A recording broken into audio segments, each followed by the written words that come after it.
Hello, and welcome to our Malachite Circle Speakers Series. My name is Blair Johnson. I am in my final months as a graduate student at Duke's Nicholas School of the Environment. I'm studying environmental management with a concentration in water resources management. On campus, I'm involved in the Duke Water Network and the Duke Environmental Justice Network, as well as serving as a research assistant for a project focused on local decision-making in floodplain buyout programs. I now have the pleasure of introducing you to our guest speaker, Dr. Lawrence Reynolds. Dr. Reynolds is a pediatrician, a National Health Service Corps scholarship recipient, and a 1979 graduate of Howard University College of Medicine. Dr. Reynolds began his career by fulfilling his 4-year service obligation in a health center in his childhood Detroit neighborhood. He worked in various roles that supported uninsured and underinsured children, ultimately serving as president and CEO of the C.S. Mott Children's Health Center in Flint, Michigan, a position that he held until his retirement in 2016. Dr. Reynolds was a member of the task force commissioned to provide a report on the Flint water crisis. The published report led to several ongoing unresolved criminal proceedings and civil suits against the former Michigan governor, members of his staff, and several appointed emergency managers. He is a health advisor to Flint Mayor Sheldon Neely, a member of the Genesee County Board of Health, board president of the same federally qualified health center where he was once employed, and also serves as interim CEO of the Greater Flint Health Coalition. Dr. Reynolds has resided in Flint since 1991, where he and his wife, Dr. Jaqueen Reynolds, an educator, raised 4 children.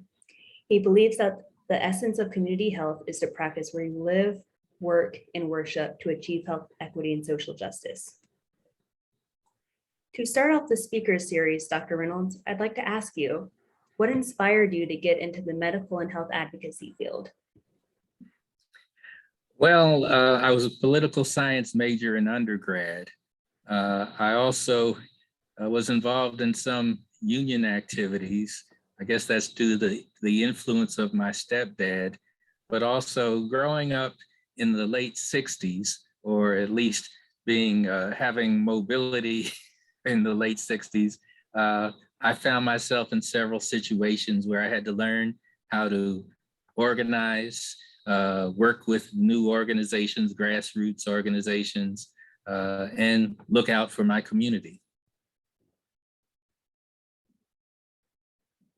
Great, thanks for sharing that.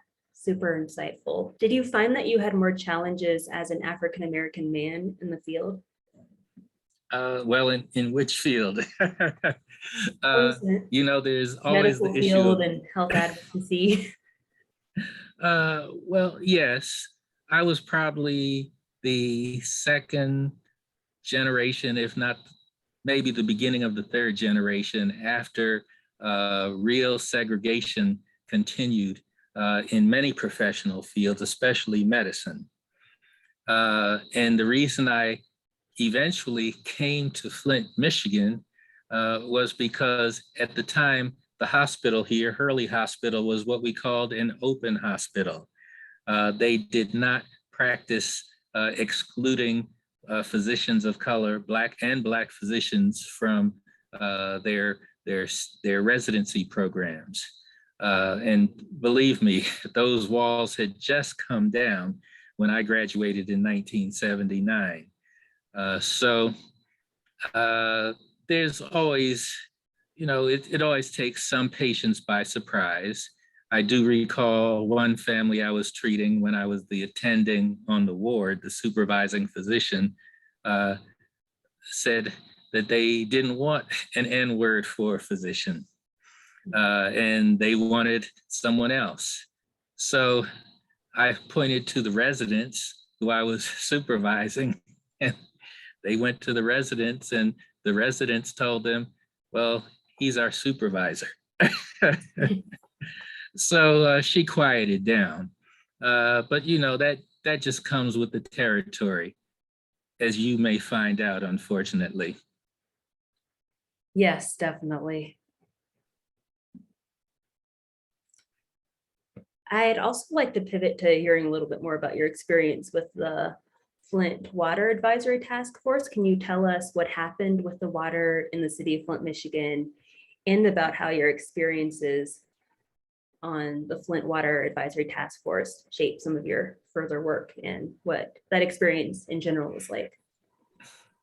Well, uh, while I was president CEO of the Mott Children's Health Center, uh, because we had a dental clinic, we had to test our water periodically. And there came a period of time in 2014 where we kept getting too many coliforms, which is a bacteria, usually from the gut, usually found in stool, in the water, which means it's not being adequately chlorinated. And so we kept testing our water and flushing our lines. I will say, thank God, years before, our dental director decided he would only use purified bottled water during the procedures, because we had a dental residency program there. But we just couldn't figure out what was going on. And so in late 2014, we started getting boil water advisories from the city of Flint, which at that time was under a series of emergency managers.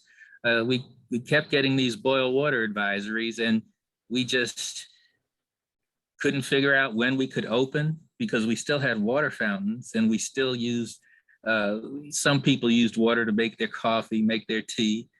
So we couldn't figure out what was going on. And then we found out that we knew there had been a switch to Flint water.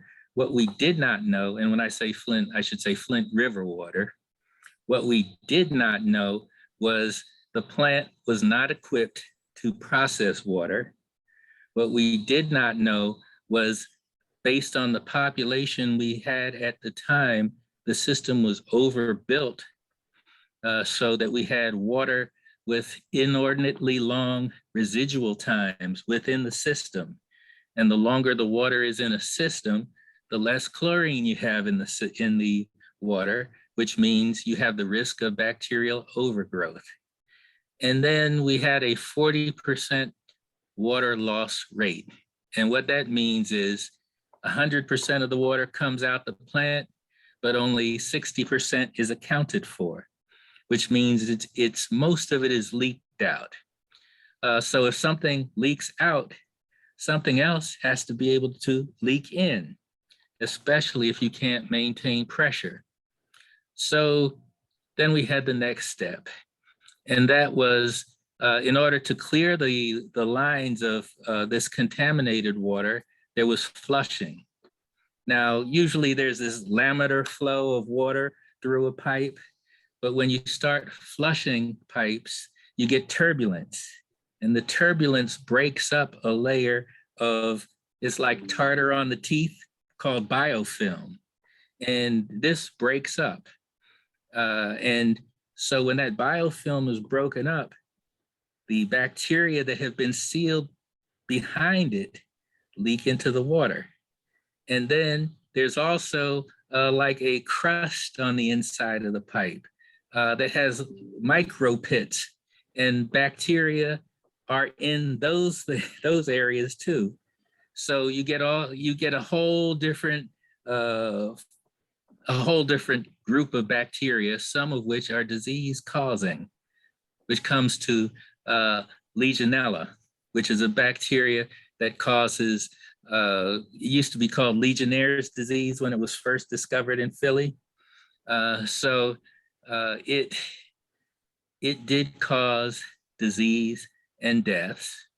And we kept getting these rumors in the hospital that people were told not to bathe or shower in the water because it was lead. And you see how people started confusing things. Right. And, you know, as a dumb physician, I'm saying to members of our community, no, lead does not cause infections. But they did not, the people who were in control of our water system and who brought about these changes did not want to broadcast that they didn't know what they were doing. They dumped chlorine in the municipal water system through holes in the floor. They did not know how to monitor throughout the city, and they did not know how to put corrosion control chemicals in the water, as was done with our previous supplier, the city of Detroit. Now, if you know anything about Detroit, and I'm sure you do, Yes. it was the largest and at one time the most reputable water and sewer supplier in the United States as far as quality went. But they were also under emergency managers for financial reasons. And it appeared as if the goal was to separate control of regional water systems from a predominantly Black and predominantly Democratic in label system. So, but all that experience was lost. And in Flint, before we were forced to cut off Detroit water, Flint only ran its water system, its water plant, 2 weeks a year to be sure that they could at least provide water to the system. And I really don't think much attention was paid to quality. Now, if you want me to, I can also go into a long story about the difference between using river water and deep lake water. Folks down south may not be familiar with road salt. We use it to melt the ice. Familiar with it. Yes. I sometimes see it here, not too often. Yes. Well, that puts sodium chloride in the water, which is more corrosive.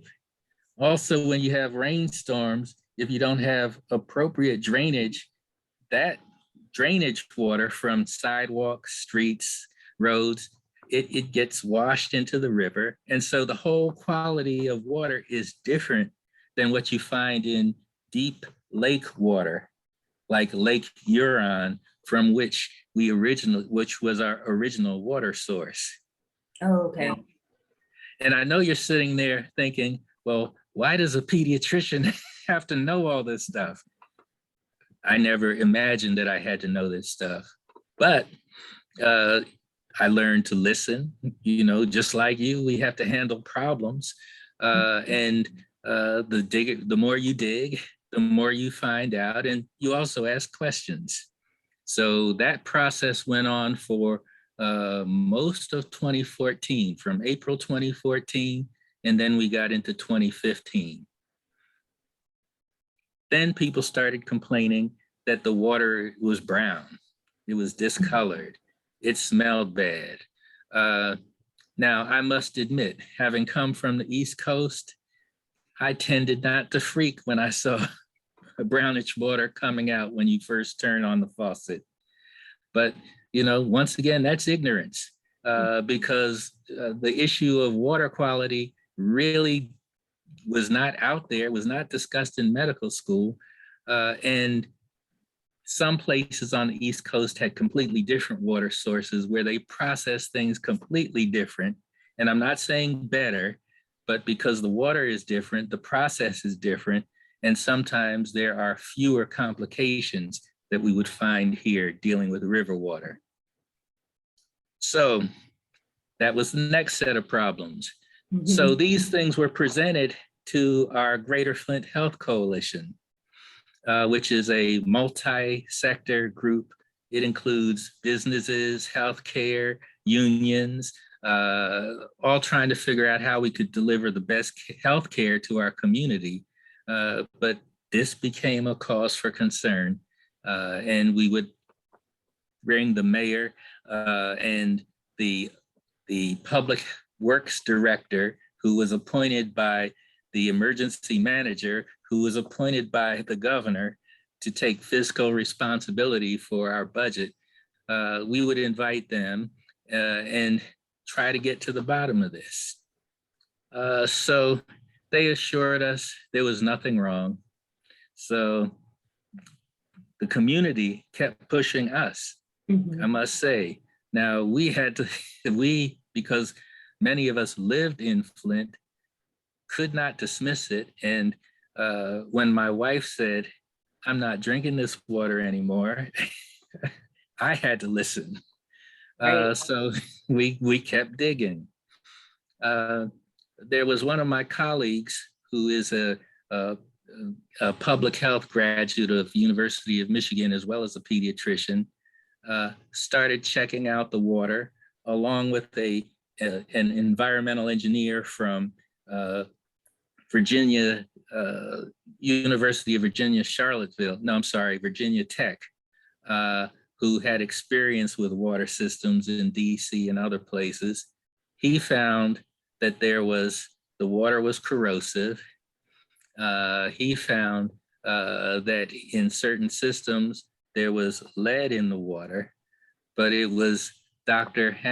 Mona Hanna-Attisha, who started checking blood lead levels because by Michigan state law, we are required to test blood for lead between 9 and 12 months and 2 years of age, and any time within 30 days after if it's high. And the Okay. reason Is that common in many states or no? it is common in many states. So we did have a database of lead levels.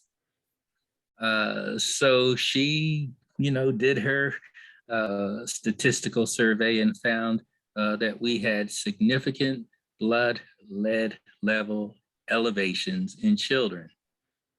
But listen, we test when they're 9 to 12 months for the first time because they're crawling around and doing hand to mouth and grabbing things and picking up stuff off the ground and putting it in their mouth.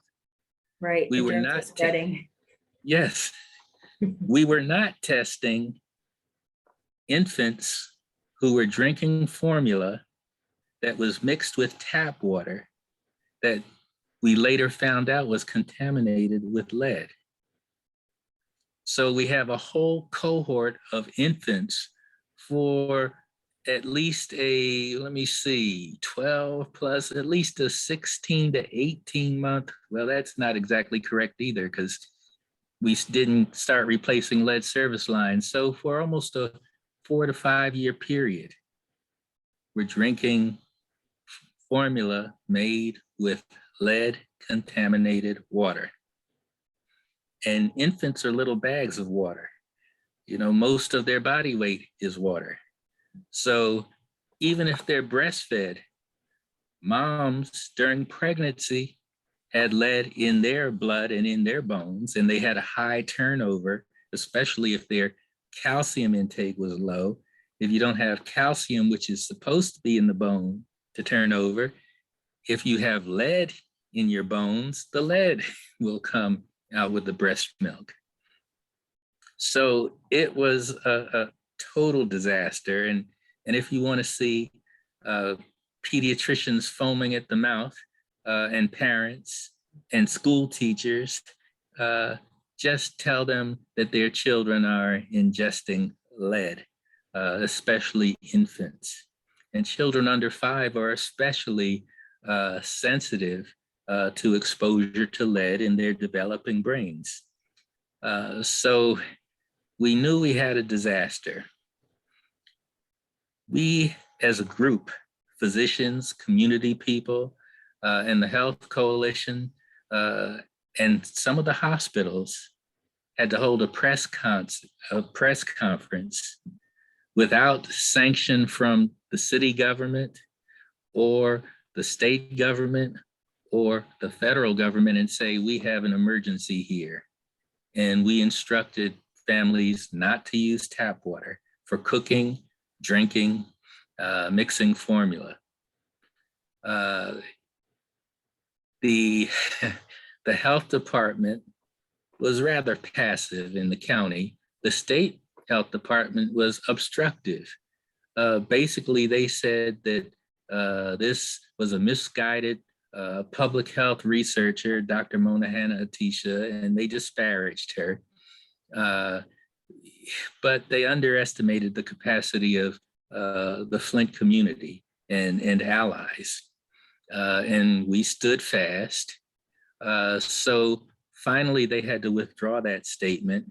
And they also had to release their database of elevated blood lead levels on which they had been sitting for several months. So how did I get on the governor's task force? God has a sense of humor. I wasn't looking for it. I got a call. The governor had several fixers who, they help resolve issues so the governor will look good.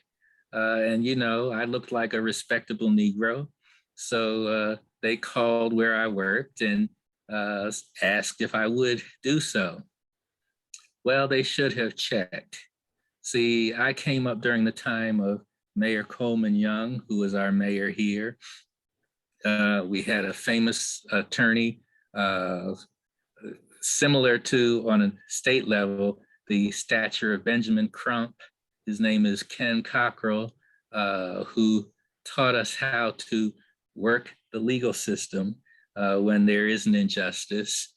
And just being involved in watching organizing of Black auto workers, even though I never worked in the plant, and listening to my stepdad talk around the dinner table, I just learned how to do things.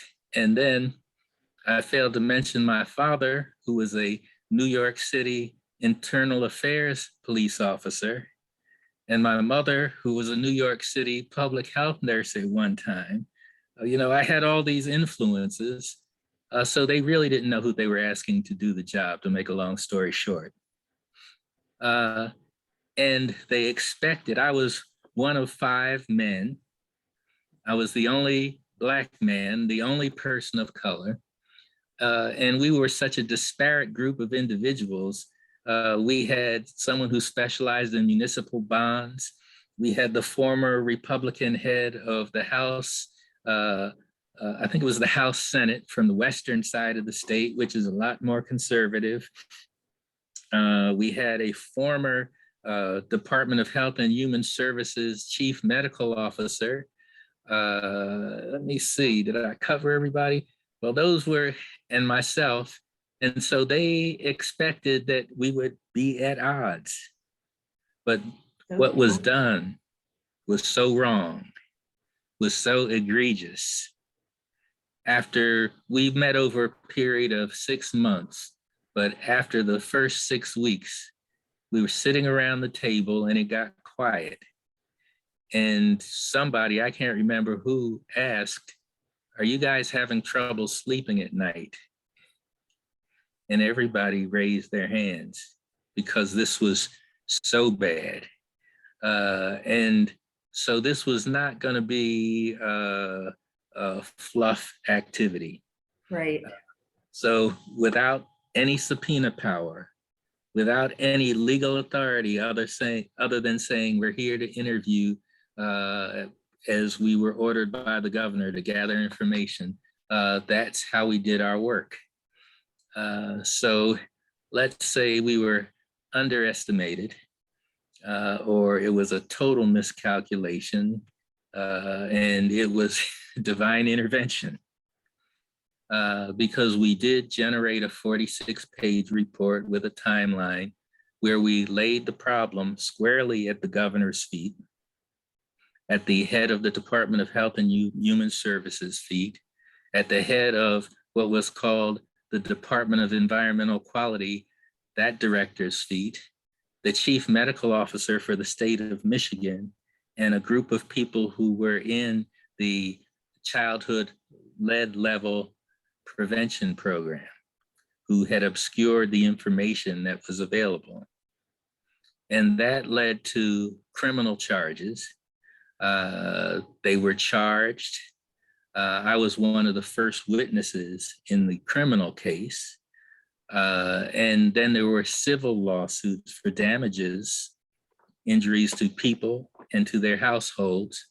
But curiously, we had a change in administration and the charges were dropped. And the reason for that was they said there was a whole pile of cell phone logs and a paper trail that had not been presented during the criminal proceedings that may have been more damning. So that happened, wow, how many years ago? And we're still waiting for resolution of the criminal charges. And if you want to talk about justice, there was more spent during the first trials on defending governmental officials and paying their attorneys, and also paying the state attorneys almost $35 million, which that was for 8 people, which is more than has ever been spent by the public defender system for the whole Genesee County. Wow, that's significant. So just so you understand, and that was 5 years ago. And now we have a whole new set of trials, and they're still getting the best legal defense they can get. So if there is justice, if you don't demand it, you don't get it.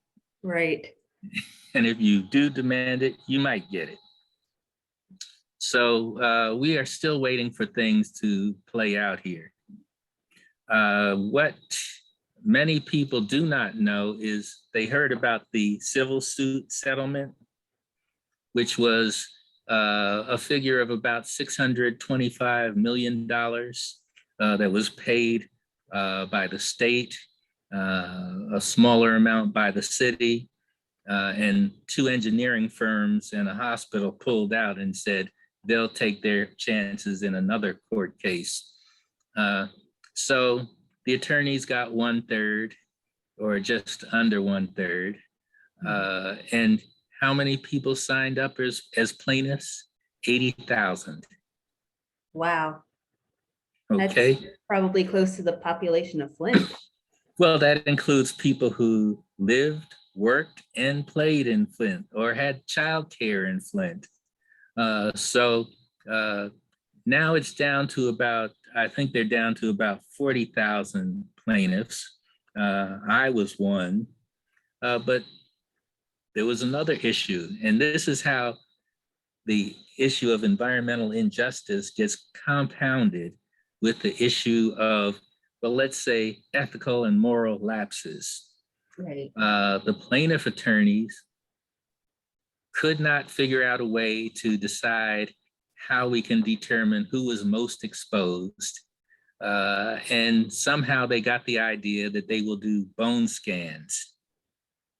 Now, To assess lead? to assess the amount of lead Okay. that's in the bone in place of calcium. Okay. And we do use that in the medical field for acutely poisoned adults. We do not use the technique for children, nor do we use industrial equipment that was not made for use on human beings. Are you following what I'm saying? Yes, does not sound humane. So they found some Harvard research physicist who modified the equipment, and they used it on, I think the number was it 4,000 residents, without informing them that they were being exposed to radiation, without informing them that the manufacturer of the equipment said, don't use our equipment on human beings. And without informing them that there are no standards that can really differentiate someone who's severely affected from someone who's not severely affected. And there's always the issue of when they ingested the lead. If it's low, they may have improved their diet. They may have stopped drinking tap water, and the lead got flushed out.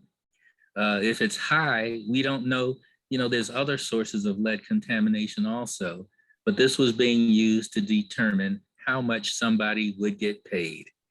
They did look at other parameters like developmental delay. They did look at parameters if you had a blood lead level at the proper time.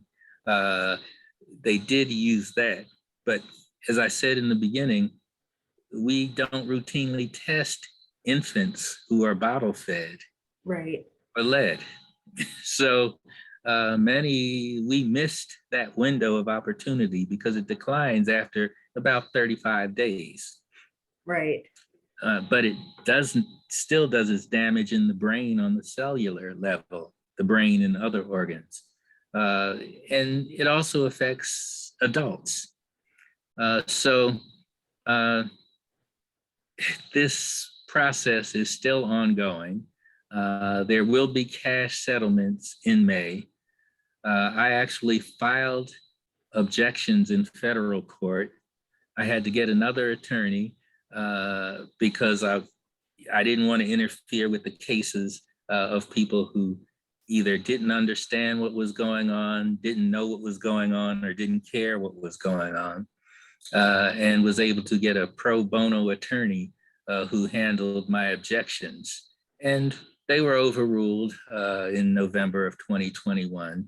But the important thing is it has to be a matter of record. Right. Because at some point in this struggle, someone is going to look at that court record and say, wait a minute. At some point, someone's going to say, why would you allow this kind of unregulated research to be done on a population? Someone will ask, where was the institutional review board? And why did not anyone object? Right. And so what I learned there, it doesn't matter the name of the institution. It could be a Harvard. It could be New York University, College of Medicine, School of Public Health. It could be something that was published until you look closely at where the research was done. And the research on children was done in China. And I will freely admit, I don't know their IRB regulations for that sort of research. There were studies on adults in Indiana under a different university. I do not know, but I do know in Michigan, Wayne State University was looking at the technique that was used by this researcher and looked at the equipment and said, no, we're not going to do that. Because they wanted to study exposures of firefighters using this sort of scanner. My environmental engineering colleague here said, you're not even supposed to point this at a human being. They're supposed to wear radiation exposure tags. They're supposed to wear gloves and an apron. But this will give you an idea of how things just roll on. Right. And then, so you think you're going to get money. This doesn't sound like environmental medicine or environmental health, but I'll tell you, there are people's health is being prioritized.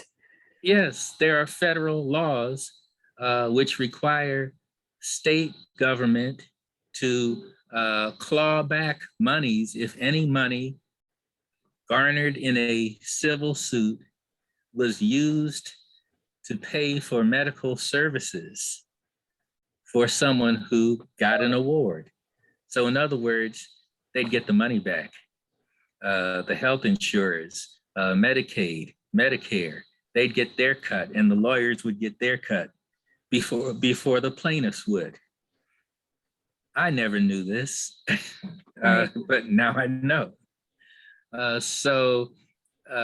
It's the injustice goes on, but they definitely underestimated the Flint community. They thought that we would remain divided by race. Perhaps my biggest joy was I'm getting on an elevator in the state capitol building with department heads of environmental quality and some other of the governor's staff. Mm-hmm. And this short white guy who looks like Santa Claus comes running up to me and hugs me and says, "Hey, Doc, how you doing? What are you doing here?" He was a fellow Flintstone, and he had been protesting from day one. And Tony, they just stood there and looked. but they didn't understand that this was a community-driven effort with various solid academic allies. And they, they thought we had limited intellectual resources and limited energy to continue this struggle. And they may have forgotten that one of the fathers of environmental justice was a city of Flint resident, Dr. Bunyan Bryant, who taught in sociology, who taught in the School of Environmental Health, who has written several books and things that, well, that's where Dr. Monahan Atisha learned some of her stuff. And that's where I stumbled upon this. And then they forgot about how pediatricians act. There was a researcher who was a pediatric psychiatrist, Herbert Needleman, who did lead studies on populations. He drew blood levels and correlated it with behavioral and cognitive problems. And when he first published, the lead industry trotted out all kinds of experts to try to invalidate his findings, and they prevailed. And during the investigations for two years, he was ineligible to get research grants. Yes. And I heard him speak, that had to be in the 1980s. And then I married a woman from Detroit, and she lived in a neighborhood, which I found out during the Flint lead crisis. As a child, there was a lead smelter in that neighborhood. And there was a class action suit, and people who were contaminated were seeking redress. And the company shut down and moved to Mexico, which gives you another aspect of environmental injustice. Right, definitely. You jump jurisdictions. Yes. So this is how I got into it. This is not what I expected to do in the final years of my career. Right. And we're not exactly done. We now have a Flint lead exposure registry. Just like after 9/11, they had a registry of the first responders who were exposed to smoke and chemicals from the World Trade Center, and they follow them over the years and they refer them for appropriate services. Well, we have such a Flint lead registry funded by the Center for Disease Control, and it just got extended. And we do that in cooperation with Michigan State University. So it gets serious. Yes, definitely. Then there's health in all policies. And so you just can't switch water without considering the health ramifications. Yes, and the functioning of the water system too. There are a lot of moving parts. Oh, yes. And so when you look at health in all policies, what you're insisting, and the precautionary principle, what you're insisting upon is that if you don't know what chemicals will do, do not release it into the environment, nor do you have people ingest it, in so many words. Right. So people or animals or plants or the things that we eat. And those things came out of North Carolina. If you recall Reverend Ben Chavis, who now goes by another name, he got started there. And so we are just continuing a struggle that started, that had to be in the 1970s. Right, they call North Carolina the birthplace of the environmental justice movement. Oh, yes. Oh, yes. That started since then. And before that time, people of color were not considered possible victims. And then we have the whole issue of fence line communities, right, environmental exposures. And just in the last 7 years in my work, I've been able to move around the state and talk to the original inhabitants of Michigan, Native Americans, who are concerned about their water supplies being misused and sold commercially, or contaminated by oil, or contaminated by PFAS. And you think, okay, they're talking about the northern tip of the Lower Peninsula, where Lake Michigan and Lake Huron meet, but the pipeline crosses from one peninsula to the other, goes down the entire eastern side of Michigan, stops, makes a stop at Sarnia, which is the border crossing to Canada, comes all the way down to southwest Detroit, which is known in Michigan as one of the most polluted zip codes in the United States. So you have this cumulative impact. Yes. Yes, which Definitely. the regulatory authorities refuse to recognize. And then they also play another game called primacy. So the EPA is federal, will say, well, the state has primacy here because they have a good track record, or we're Right. just going to turn it over anyway. And that's part of what happened here in Michigan. And then there's the civil rights issue. The governor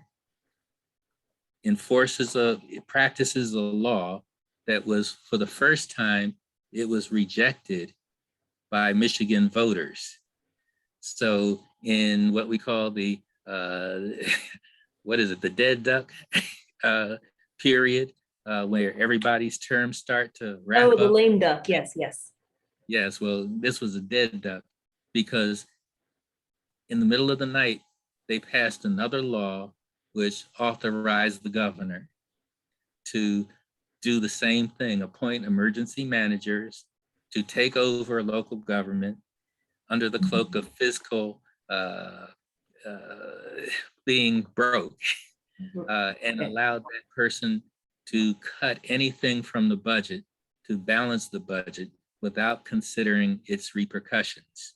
Right. So that was a violation of one man, one vote, democratic principles, and curiously enough, more than half of the communities of color in the state of Michigan had an emergency manager at one time.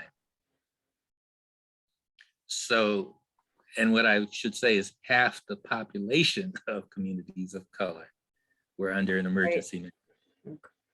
So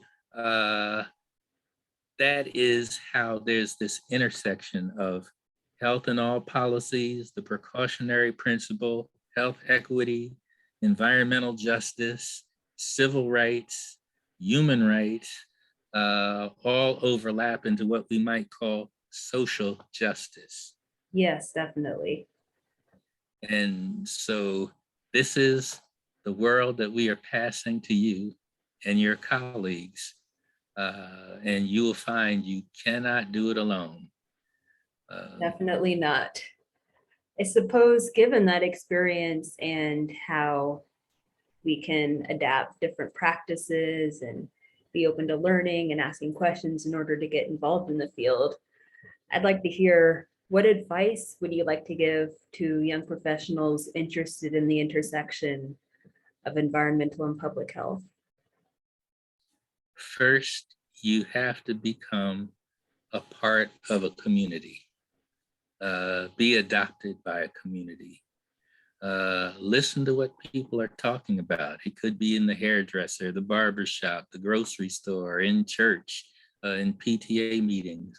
Listen to what people are talking about, and start asking, why is this happening? Why is this not regulated? Why have you not given a response, a satisfactory response to a complaint? So that is the key. And then have your skill set. And that's why your contribution can be so important, but also operate in a cross-cultural and a multidisciplinary fashion. If you had told me that now at least once a month, I talk to a mechanical engineer who's a metallurgist, I talked to an environmental engineer whose interest is in bacteria in water. I talked to another environmental engineer who talks about water distribution systems. Uh, Mhm. you know, it's, if you had told me that these would be people I talk to more regularly than I speak to any of my medical colleagues, I would have told you, you got to be kidding. Right. But this is how we build this network. Yes. And then you got to have people who can communicate what's going on. And so there are people in the community who have been trained to do this, and there are people in the community who have the integrity and who have the respect of the community. When they say something, they're not rabble rousers. When they say something, people will listen and ask questions. Thank you for that. That's super formative and helpful. I think building community and establishing that community is really key to helping advance the environmental movement. And I think that's what we hope to promote through Malachite as well. All right. Well, so I appreciate that. That name Malachite. Do you want to tell me later? Yes. Yes. And I had one last question for you, Mhm. tying it back to our Earth Day theme. So the theme for Earth Day this year is to invest in our planet. What is your perspective on that theme, and how does it apply to your work? Well, despite having medications and vaccines, we can't live without water. We can't feed ourselves without water. So we must protect water. And as some of our indigenous Americans would say, water is an entity that Yeah. has rights and deserves to be protected. And we risk losing 20% of the world's fresh water in the Great Lakes, either by polluting it or draining it off and selling it as a commodity. And that is the plan of some entities, to sell water as a commodity. Being able to get clean, safe, affordable water is a human right. Just like being able to breathe clean, safe air is a human right. Right. And I warn you, we've already commodified the air because they trade, what do they call carbon? The right to pollute. Right. The carbon tax and cap and trade. Yes. So we really have to fight against these initiatives because we can't live without air and water very long. We might get by without food for a little while. Right. But I think water is not as long. That's right.